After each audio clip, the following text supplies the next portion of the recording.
So I'm Professor Daniel Schlagwein. I'm in the field of information systems, and I'm a professor at Chulalongkorn Sassoon School of Management in Bangkok and University of Sydney Business School. And I have been studying digital nomadism pretty much since the very beginning.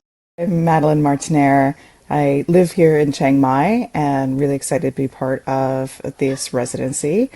I am a facilitator, I'm a designer and a researcher looking at how communities can more effectively collaborate, cooperate, and coordinate together for social change.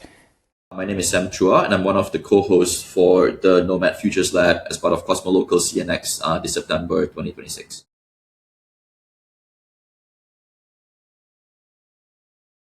One of the opportunities that cosmolocalism brings is how do you bring local community resilience, innovation, and capacity together with what we are seeing in globalization trends and digital work and supply chain. And then you land in a particular place, there is infrastructure that's already set up for you, for your Cosmo lifestyle. But it's not a deep touch point oftentimes. Do you know where your water comes from when you were at Alt? Where is your food coming from that your favorite chef is feeding you? Those are some of the things that are really important to ground in something like cosmolocalism. The phrase, nomads are the cocoon or the chrysalis, and cosmolocalism is the butterfly, or what this is really about. Now, that work has become light because you can work remotely, you can work online, you can have a digital job working for a French software company, but your person where you live can now be anywhere from Bali to Morocco to Brazil. We want the digital nomads to have their freedom, as well as that we want the local communities to have a win-win situation and not be bothered by digital nomadism. So cosmolocalism is essentially, is there a non-confrontational way that we can make this work in the long time for local communities and nomads?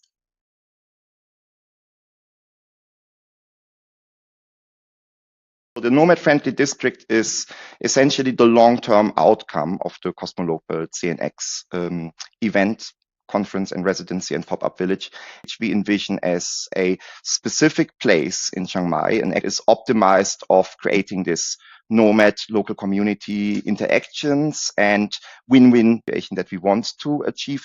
How that specifically will actually look like, we have a high level idea, but that is precisely open-ended, needs to involve the local ties as well as the nomads, needs to involve government stakeholder and private sector stakeholders. That's precisely what the Nomad Future Lab is, to explore and develop that. A really interesting conversation happening right now around nomads around the world as a driver for economic development. And economic development is can be a double-edged sword.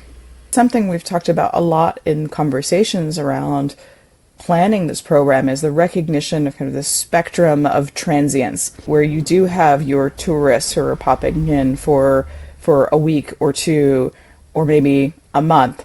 And then on the other side, you do have your longer term nomads. The longer that you're there, the deeper the potential for relationship, and also the higher the potential for impact.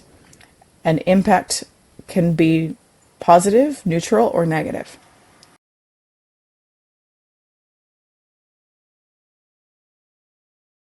What I hope that we can achieve with my partners in Futures Crime, Madeline, Sam, and others, is that we come up with a blueprint for how cosmolocalism can be better achieved, a blueprint how a district for digital nomads and locals can work. To do good design and good imagination, you need good research. There's this indigenous saying that says, nothing about us without us, and we're trying to live with it.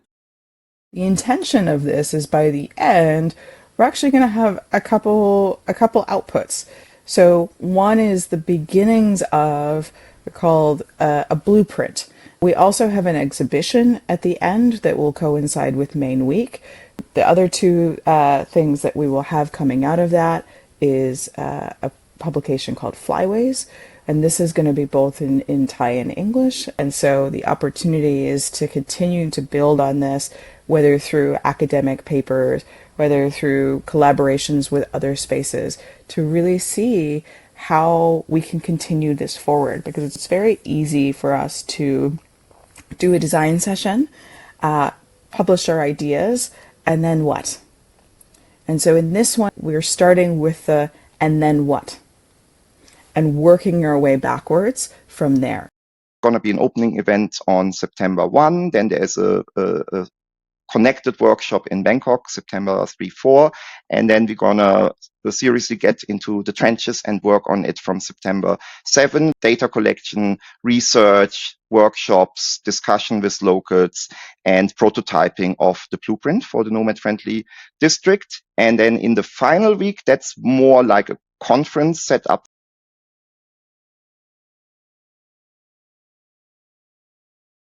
What we really look for is people who are curious, people who care, and people who want to learn together. I don't think there's a particular background or non-background that qualifies or disqualifies you. So if you identify as being human and you care about what versions of that might look like, and you want to meet a really diverse group of people, I do it together in a way that's fun, that's playful, that's light, and that also has some real research and hopefully institutional legislative output at the end of it. It's a chance to also explore questions together with other people in a way that's human and fun and in real life, instead of talking to an AI about that by yourself.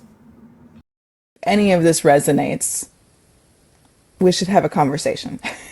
So this is really a place where you get to be part of the design process and you get to learn.